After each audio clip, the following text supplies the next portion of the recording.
కూరగాయల రేట్లు మార్కెట్లో చాలా పెరిగిపోయినాయండి. 250 గ్రామ్స్ 1/4 కేజీనే 30 రూపీస్ అలా అమ్ముతున్నారు. నేనైతే ఏ 10, 15, 20 ఉంటుందని వెళ్ళాను. ఆడ 30 చెప్పారు. ఇంకా 4 రకాల కూరగాయలు అయితే తీసుకున్నాను. అది ఏంటంటే వంకాయలు అండ్ బీన్స్, క్యారెట్, ఒకే ఒక అరటికాయ తీసుకున్నాను. మొత్తం 100 రూపీస్ అయ్యింది.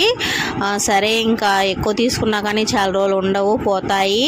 అందులో నేను ఒక్కొక్కసారి మా హస్బెండ్ బయట వెళ్ళిపోతారు, బయట తినేస్తారు. నేను ఒక్కదాన్నే, నాకు ఒక్కటే చేసుకోవాలి. అందుకని కొంచెంగా తీసుకెళ్ళాను. దగ్గరగానే ఉన్నాయి మా ఊరికి.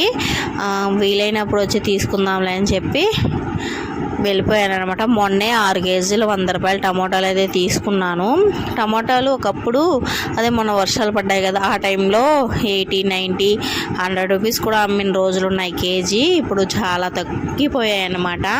6 కేజీలు 100 అలా అమ్ముతున్నారు. మరి మీ ఊర్లో కూరగాయల రేట్లు ఎలా ఉన్నాయి, టమాటోస్ రేట్ ఎలా ఉంది అనేది నాకైతే కామెంట్ చేయండి ఫ్రెండ్స్. మీరు ఎక్కడెక్కడి నుంచి ఈ వీడియోస్ అయితే చూస్తున్నారు, నా వీడియోస్ ఏ ఊరు దాకా రీచ్ అవుతున్నాయి అనేది నాకైతే కామెంట్ పెట్టండి. అప్పుడు నాకు తెలుస్తుంది ఈ ఊరు వాళ్ళు నా వీడియోస్ చూస్తున్నారు, ఇక్కడ దాకా వెళ్తున్నాయి అనేసి ఒక హ్యాపీగా ఫీల్ అవుతాను. అలాగే నా ఛానల్ని తప్పకుండా సబ్స్క్రైబ్ చేసుకోండి friends please. And okay, bye bye.